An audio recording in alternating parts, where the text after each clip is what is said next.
For our 5th wedding anniversary, we went on a Royal Caribbean cruise on the Liberty of the Seas. Had a great time. For our 10th anniversary, we went on a Princess Southern Caribbean cruise on the Ruby Princess. Had an amazing time. For our 20th anniversary, we did a 25-day Mediterranean cruise on Holland America's Statendam. And that was something else. For our 25th year anniversary, which is this year, we're going on a 14-day Iceland cruise. And I thought, let's look at the options.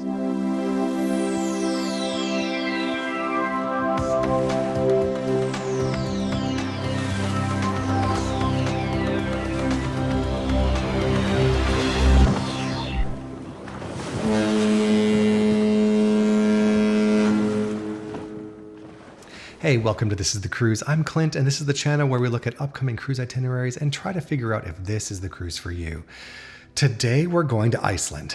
It's going to be a celebration. I'm booked on one of these cruises. I'm not going to tell you which one, but my plan is to walk you through how we came to the conclusion we came to and why we booked what we booked. Just to kind of give you a behind the curtains look at what we actually do when we're picking out an itinerary and we have choices, right? A big factor that goes into choosing a cruise is price, date, who you're cruising with. I've talked about these things before, and those factors oftentimes outweigh the itinerary. But if you're looking at your calendar and saying sometime this summer between June and end of July, we can go on a cruise and we want to go to this part of the world and we want to experience this much and our budget is this much money, because they're all going to cost money, you may have options. So we'll look at what those options were for us, and I'll give you the Clint's Cruisability score. Full disclosure, I started this channel after we had picked the itinerary that we booked ourselves on, and I'm still working on my methodology for how I score these itineraries. I don't want to get in the weeds here with this. I'm working on a scoring video that lays out the newer way that I'm scoring things, but I am still using a repeatability, adventure, relaxation, enrichment scores with variety and some additional factors thrown in. I didn't have those when we picked the itinerary that we're actually going on, but what I did have is the need to plan a 25th anniversary and a spouse who said, we're not going to Iceland without our kids, which meant that we wanted to get their opinion on where they would like to go, and they weren't paying attention to how I would be scoring these itineraries. I wonder if they even subscribe to the channel. But obviously they played a significant factor on what itinerary we picked. Okay, so the initial criteria, there's a lot of lines that sail to Iceland. We, A, knew we wanted to go to Iceland. B, we decided that we wanted to do a premium cruise line. So that left out Norwegian cruises, Royal Caribbean, and some of the other ones like that. We were looking at Princess Cruises, Holland America, Celebrity Cruise Lines. But ultimately, the most important thing for us was where we were going. And for this summer, we felt like Holland had more stops per dollar, if you kind of look at it that way. Holland has 4 14-day itineraries that they have put together that go to Iceland. We have to go to Iceland. We want a premium cruise line. We didn't want to do under 10 days. We were looking at 12 to 14 days. I have to take PTO for work, so that's always a factor as well. And then we wanted something that was round trip. We just find it easier when we have our family to fly to a destination cruise and then fly out of that destination. I do want to say, though, I recognize that there's definitely a benefit to, say, flying into Amsterdam, spending a couple days exploring Amsterdam, taking a one-way cruise and ending in Reykjavik, and then spending a couple days in Reykjavik, and then leaving out of Reykjavik to fly home. That is a valid and excellent way to do it. But all things being equal, that just seems to work for us. Plus, what we also found out that a lot of times those one-ways have different stops when you come back the other direction. At least they do on Holland America. I know for sure that Norwegian Cruise Line cruises the same stops there and back, which means you don't really do one round trip. But Holland does a really good job of how they balance out their itineraries, so you get a better variety of experiences as you cruise their itineraries. So let's look at the approach. All right, so with the 4 itineraries, I created a spreadsheet and I listed the dates, the times, the ship, the embarkation port, and then I listed on the side all of the destinations that they went to. And then I said, put an X in the spreadsheet in the matrix of where we go, where we could go. And then at the bottom, because I'm a bit of a nerd about this, I said, where have we been already? How many stops do we stop at in Iceland? How many stops do we stop at in Norway? How many stops do we stop at in Scotland? My wife and I have been to Norway. I've been to England and Ireland, but I've not been to Scotland. None of us have been to Iceland. My kids haven't been to any of these places. So we started to weigh all that in and we started to show the kids where we could go. And that was such a huge help to kind of see things and get that kind of perspective. Now we're going to step through each one. I'm going to take you in order by embarkation date, and I'm going to track where these go on the map as we step through these itineraries. I'm not going to spend as much time on the following itineraries. I'm just going to spend a little bit more time on what's different. So it goes a little faster as we get through this video because this is a bit bigger of a video. All right. And then at the end, I'll give you the scores, but let's get started with our first itinerary. Okay, so to get started, our first itinerary leaves on June 1st. It's the 14-day Norwegian fjords and islands of Iceland and Scotland on the Nieuw Statendam. So let's take a look. We're going to start out from Copenhagen, which is the capital of Denmark. A population of, it's a big city, about 600,000 people. And in the greater area, there's about 2 million or so in the metro area. My recommendation is to arrive a couple of days early. I've been here to Copenhagen before. It's a wonderful city. Spend some time in Tivoli Gardens, maybe take in a museum, and certainly visit what's called, in English, New Haven. I know it's not spelt that way, and I cannot even get close to speaking Danish. I have a really good friend who speaks it very well, and every time he says, "Are you sure you want to know how to pronounce that?" So spend some time here in Copenhagen. It's great. Then we're going to spend the day cruising Oslo Fjord, which is a pretty cruise in. It's not the best fjord. And so when I see Norway cruises where you're cruising fjords and the only fjord you're cruising is Oslo Fjord, you're not quite getting that deep Norwegian fjord experience because you're kind of cruising in up into the city. It is a pretty cruise though, and there are times when you're going right by some of these islands as you cruise in through the fjord. On lifeinnorway.net, they've got this great ranking of the best fjords in Norway, and I've cruised a number of them, this one included, and this one ranks number 10 out of the top 10. And then you're going to make your way on up to Oslo. So Oslo's population is about 700,000 people, and it is the capital of Norway, which is important to point out because this is the only itinerary that actually visits Oslo. It's a great walkable city. There's great public transportation. We visited the Fra Museum, and then we walked around downtown. We walked up on the roof of the Opera House. We did take the hop-on, hop-off bus, which I would not recommend because the transportation is so good in the city already. But I would recommend the Fra Museum. I would recommend walking around the city. It's a wonderful city to visit. When we were there, the Viking Museum was closed. That's something else to consider doing if it's open. Then we're going to spend a day at sea as we make our way around Norway and head to Nordfjordeid. Nordfjordeid is a small fjord village of about 3,000 people. There is a Viking ship museum there, but it's replicas of a Viking ship museum. I don't know what really to do here other than the typical fjord activities of kayaking or hiking or enjoying the little village. It does look really, really pretty. However, you are kind of close to the Loen Sky Lift. That's about 45 minutes away. And then there's a national park that has glaciers. It's the largest glacier on the European mainland that you can visit here as well.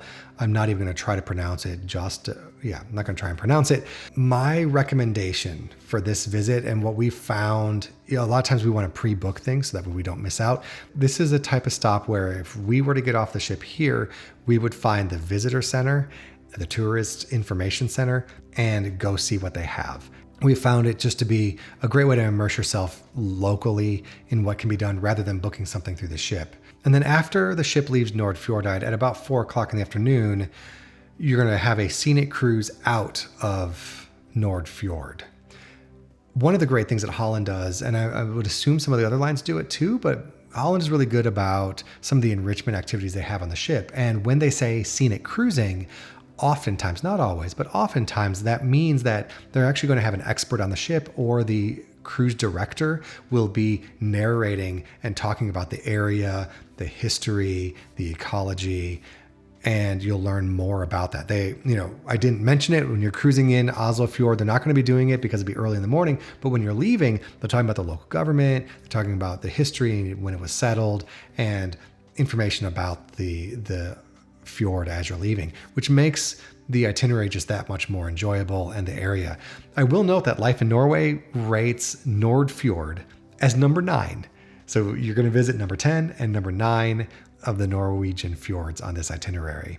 Then we're going to leave Norway and we're going to cruise across, have a day at sea, and make our way over to Iceland, where we end up in Itineraries. I'm sure I'm getting that name wrong. Forgive me in perpetuity for the rest of the video as I mess these names up, but it's not for lack of trying. So Itineraries is the capital of the north. It has about 20,000 people. That's kind of the nickname. It's an unofficial capital. It is a port and fishing center that was settled in the 9th century, which is pretty amazing to think about. There's a lot of great things to do here, and this looks like a really kind of exciting stop. You have whale watching, there's the Godafoss waterfall and the craters of Mjøvatn Lake, and you can take some tours over there, or you can enjoy the city because the city itself looks like a nice place to spend some time. It's not where you land, you get off the ship and just go out. You can do that because it's Iceland and there's some amazing things to do here. But this town itself also looks like a nice place to visit. Then you're going to have some scenic cruising in the Eyjafjordur. Eyjafjordur? Yeah, I'm going to go with that. Eyjafjordur, which is one of the longest in Iceland. There's not a lot of fjords. It's not like Norway, but they have some pretty cruises. And this particular fjord has a number of hydrothermal vents below the surface at about 20 to 65 meters of water. And it's very popular for divers. So look out for divers as you're cruising through the fjord. Then we're going to make our way over or around to Eyjafjordur, Iceland. Now, of note, you'll have to tender in at this stop. They won't be able to actually dock right at the port city. There's only a population of about 3,000, and the name literally means Fjord of Ices, and it was settled again in about the 9th century. There's the Dinjandi waterfall. You could take a cruise to Vigarbird Island, do some whale watching, of course. And then there's the Hornstradendur Nature Reserve, another very pretty stop here in northern Iceland. Then we have scenic cruising in the Isafjordur. Boy, I can't even. Then we have more scenic cruising, and I'm not even going to try to say this one. What's of interest to me, though, is I'm curious to find out. So if any of you are on this itinerary, let me know. Did you cruise further up the fjord? Or was it kind of cruising in to the port and then out? Let me know. Or if you've cruised here before and have cruised the fjord, let me know what you experienced. Then we are going to make our way over to Reykjavik. Here, this itinerary arrives at 7 o'clock in the morning and is going to leave at 7 o'clock at night. Reykjavik is the capital city. There's about 140,000 people that live here. And when people visit Iceland, this is where they go. The Blue Lagoons are about 40 minutes away from here. They're actually a little bit closer to the airport. There's the Golden Circle, which is a very popular tour to do here in Reykjavik. Or you can just spend time enjoying the city. There's a lot of great culture and things to do right in the city itself. Some of the itineraries do have overnights here in Reykjavik.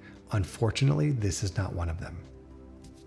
Then we're going to make our way around and to what may be one of the most fascinating stops to me, which is the Jaime Westman Islands. Again, you're going to need to take a tender in because the ship is too big to stop at the port. This is a volcanic island with a population of about 4,500 people. But there are 8 million puffins that visit every summer. You can take a volcano tour. You can go on a boat tour. There's going to be a lot of hiking. It looks like a really wonderful stop to me. Next, we're going to make our way back to Iceland mainland here in Djúpivogur, Iceland. Again, this is another tender stop. There's only about 500 people here in Eastern Ireland. This is a cold tundra climate year-round. There are ice caves and glacier walks and lagoons. There's the Valley of Waterfalls. Or you can spend time in this fishing village and just experience the local culture. You're going to arrive at 8 o'clock in the morning and leave at 5 o'clock at night. That's quite a bit of time to spend exploring the area. If it were me and if the weather permitted, I would be trying to get over to the glacier and trying to do some ice caves. I've never done that before. We've tried to do it and the weather hasn't cooperated for us in the past, but never on Iceland. So maybe it'd be the perfect time. Then we cruise Fjords and cruise up and have some time here before we head out and say goodbye to Iceland and make our way down to Scotland, where we end up in Kirkwall. This is the largest town on the Orkney Island, which is the archipelago north of Scotland's mainland. There's about 10,000 people that live here. It looks like a great place to explore the coastline, to do some Scotch tastings, which sound pretty great to me, or some panoramic vista tours. From here, we're going to make our way down to Invergordon, which is really a jumping off point for Inverness, Scotland. The times will really be determined by the tides, but they're going to shoot for an 8 a.m. arrival time. There's about 4,000 people here in Invergordon, but Inverness has about 50,000 people. It's the northernmost city in the United Kingdom. Some options here to visit Loch Ness, see if you can find the monster. There's the Dunrobin Castle, and then of course more Scotch distilleries, or you can explore Inverness and just enjoy the history in the city and the culture. Then we head on back. We have a day at sea before we arrive back in Copenhagen to wrap up the trip. This itinerary, some pros and cons, right? You visit 3 capitals. We have Copenhagen, we have Oslo, and we have Reykjavik, which is all pretty great. It's the only itinerary that starts and ends in Denmark. So if Denmark is a place you really want to get to, this is your option. The others leave from the Netherlands. This one has more in Norway. You get a city in Norway by going to Copenhagen, then you get some proper fjords, a fjord experience by going to Nordfjordeid and going in the Nordfjord. So those are kind of the pros here. The cons are Norway does have better fjords. And I say that with all due respect to the Norwegian fjords and to Nordfjord and Nordfjordeid, because it is going to be beautiful regardless. But having cruised 14 days last summer in Norway, I know what's there. Another con is there's only one night in Reykjavik and there's so much to do. You may not have time to do the Golden Circle and the lagoons and the city. You kind of have to pick. And the Scottish stops are both fairly similar, which is unfortunate, but great. They both look really nice. You know, with being able to go to Inverness, that's a little bit bigger of a city than Kirkwall, but Invergordon is small. So you have to kind of balance that. But here's what I want to say about this itinerary. You can't do everything, but you can do some things, right? And doing something is better than doing nothing, and you can always go back. So let's keep that in mind as we work through these itineraries. The next one's going to be much shorter because I'm only going to point out the differences. Here we're looking at the 14-day Northern Isles on the Rotterdam that departs at July 6th. There's another Northern Isles cruise coming up. You just need to draw some distinctions, and there are a couple of distinctions in the itinerary itself, so I'll point those out as we go. We're going to leave from Rotterdam in the Netherlands, which is a nice port to leave from. It's south of Amsterdam. 650,000 people here. I would take a boat tour, probably check out the Windmill Village. Maybe, if I had enough time, I would head on up to Amsterdam and spend time up in Amsterdam. That's kind of the main city. It's not that far away. You can take public transportation to get there, and that lets you off right in the middle of Amsterdam. You can get on the train and come on back before your trip, but obviously make sure you have enough time before or after you start your cruise to do that. We're going to have a day at sea as we make our way to Stornoway, Scotland, which is the Isle of Lewis and has a population of about 5,000 people and is the main town of Scotland's Western Isles and was really founded by the Vikings in the 9th century. I would probably be visiting Lewis Castle, enjoy the town, maybe play around a golf if I could get one in. And then after here, we're going to have a couple days at sea, we're just going to have one day at sea as we make our way to Reykjavik. Again, we've talked about Reykjavik, but here we actually have an overnight in Reykjavik and we spend 2 days here. We arrive at 8 o'clock in the morning and we don't leave until 5 o'clock the next day. So you have tons of time to explore Reykjavik. Then we're going to actually make our way up to Grundarfjordur, or down to Grundarfjordur. This is unique to this itinerary. There's only 872 people that live here. I would probably visit Mount Kirkjufell and the waterfalls. We actually see them right here in the picture. Looks like a beautiful, beautiful stop. Then we're going to go around Iceland to Ísafjordur, Again, we need a tender here, and then we're going to do some scenic cruising of the fjord before we make our way to Husavik. I'm going to say Husavik. I might have that wrong. It's on the northern coast of Iceland, about 2,300 people, and is considered by some to be the first place that Iceland was settled by a Norseman. So that's interesting. There's a lot of history here. We probably would spend time visiting Lake Mývatn, or the national parks and waterfalls. You can also do some whale watching here, or visit the Exploration Museum. And there's some other interesting museums, particularly around Eurovision in the town, which is really interesting that they're here. From here, you're going to head on to Djibivogor, which we have visited before on our last cruise. And then we would also have the opportunity to cruise the fjord as well. And then we're going to have a day at sea as we make our way to the Shetland Islands here in Lerwick. It's a Scottish town of about 7,000 people. And of note, it actually has a very little variation in climate due to the maritime influence and its location. It's also further north than St. Petersburg and 3 of the 4 Nordic capitals on the mainland. Keeping in mind, of course, we just visited the 4th that is further north in Reykjavik. I'd probably tour the area, maybe check out a Shetland pony or 2 and some puffins as well.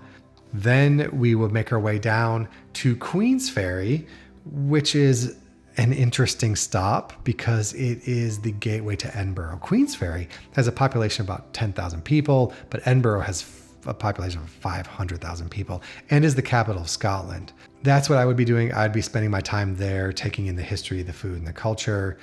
And then after we leave here, we have a day at sea before we make our way back to Rotterdam. For this itinerary, some of the pros are obviously we go to Edinburgh, which is great. We have diverse stops in Scotland with the 3, with Lerwick, Stornoway, and Edinburgh. And we do have that overnight in Reykjavik, which is pretty awesome while still having 5 stops in Iceland. There's obviously less Nordic diversity because we don't go to Norway itself. That's what you have to give up, though, to have those overnights in Reykjavik. So if Iceland is your focus, if Iceland is the focus, this is a great itinerary to consider. But we have 2 more to quickly get through. This one is the 14-day Legends of Iceland and Scotland on the new Statendam, and it leaves on July 20th. We're going to start out in Amsterdam, and this is the only itinerary that actually starts in Amsterdam proper, which is pretty nice. I've cruised out of Amsterdam before, and there's some resistance in Amsterdam to cruise ships continuing to cruise from within the city center. It looks like this one still does, though they're starting to move up the channel for future itineraries. So just be prepared that that might happen on this itinerary. Doesn't really affect you that much. You're still going to be able to spend time in Amsterdam and then take transportation out to the port itself. This one here, you spend a day at sea as you make your way up to Eidfjord. Now, I've been to Eidfjord and it is stunning. There's only a population of about 1,000 people. I've actually been here twice. The first time we went to Varingsfossen Falls, and if you've never been before, it is a must do. Here's my tip. Don't book it through the ship. When you get off the ship, immediately turn to your right and walk along the street and you'll get to the visitor center.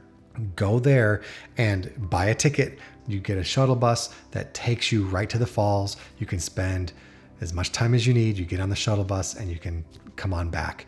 You're not going to need that much time. You're going to spend 45 minutes to an hour there, tops. You can go into the inn that's there and get a waffle if you want, and then you can get on the bus and come on back. It is way, way cheaper to do that than going through the ship. And also, it gives you enough time to do other things. Then I would explore the city if you haven't, or the town. It's a really nice town to walk around. There's a waterfall and a river. There's kind of a river that runs right through the town. Or you could go hiking, and here you can actually hike back to the lake, and it is a gorgeous hike back, and the lake is beautiful. It is stunning. And walking up here and walking through the countryside in this fjord is breathtaking. I highly recommend it. Then you're going to cruise from here. You're going to cruise Hardangerfjord, which happens to be number 6th ranked on lifeinnorway.net's best fjords of Norway. And again, they will actually give you a tour. You're going to go under a bridge and it looks like the ship isn't going to fit, which is one of the great things that the mega ships can't fit under the bridge. So they're not able to go back Hardanger Fjord quite as far. So this is quite the experience. And I appreciate that it's part of this itinerary. Then we're going to go to Lerwick. Again, we've visited here already on the previous itinerary. We're going to make our way up to Heimweh, which we visited on the first itinerary. Then we're going to make our way over to Reykjavik, where we spend about 12 or 13 hours again here in Reykjavik, which is great, but we don't have an overnight. That's because we got to go to Eidfjord. Then we're going to make our way around here to Isafjord and cruise Isafjordur. If I'm saying that wrong, nope, I'm definitely getting that wrong. Yeah, maybe that's right. Isafjordur, Iceland. And then we're going to go to Akureyri here, which is again on our first stop. And then we have the fjord there. So we've got a couple of fjords. Actually, this would have been our third fjord on this trip. Not quite as many as the first one, but we got to go to Eidfjord, which is great. And then we have Djúpivogur and Björfjordur. Again, some more fjords here and stops that we've already looked at. And then we make our way down to Stornoway again in Scotland, and then Invergordon for Inverness. And then we make our way back to Amsterdam. This is a really solid itinerary again. Be tough to choose between these three, and there's one more to go. The pros here, obviously Eidfjord and Hardanger Fjord are excellent Norway stops. We have 3 stops in Scotland, not just 2, unlike the first one, but that's because we only have 1 stop in Norway. And a big pro here is that we depart from Amsterdam. I can't say enough about how great it is to be able to depart from Amsterdam. The cons, 1 night in Reykjavik, and we got to get around to the places. So that's obviously the challenge. All right, so let's take a look at our last itinerary.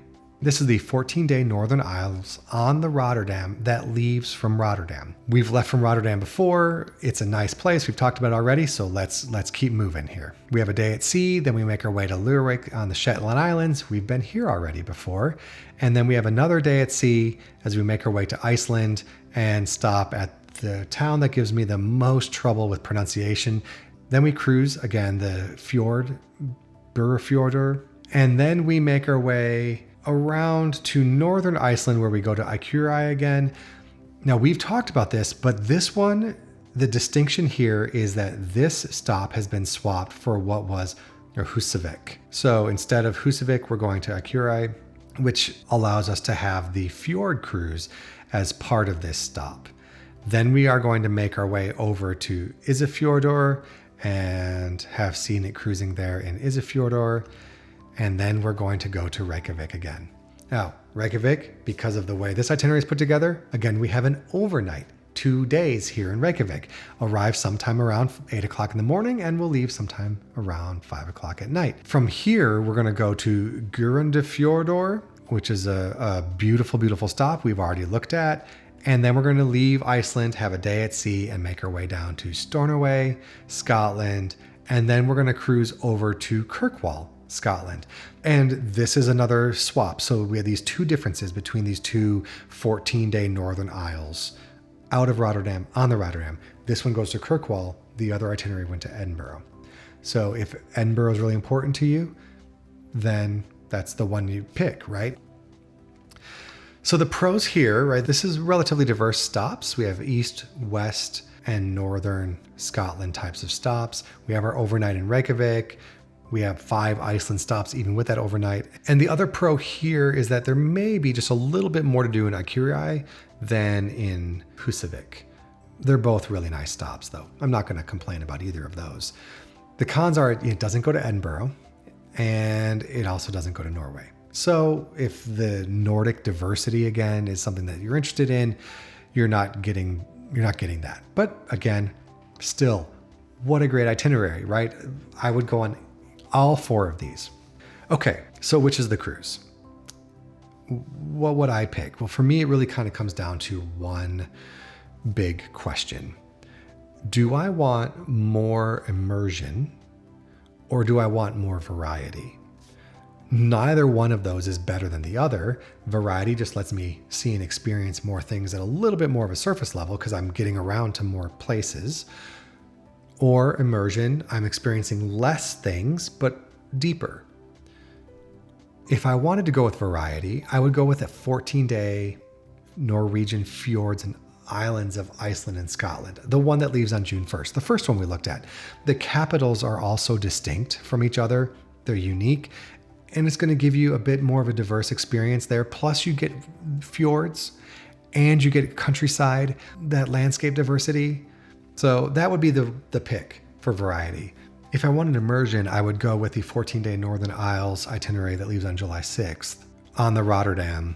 Out of Rotterdam, I'd make sure I get there a few days early, 2 or 3 days early, so that way I could spend some time in Amsterdam. But what I really like is it's really hard to beat 2 days in Reykjavik, and you get to go to Edinburgh. Those sound pretty great to me. So there you have it. There's our Iceland options. What do you think? Which one would you pick? Which one have you picked? Are you going to Iceland this year? Are you going on one of these cruises? Let me know below, and maybe we'll meet up. Make sure to like and subscribe. Appreciate you watching, and we'll see you soon.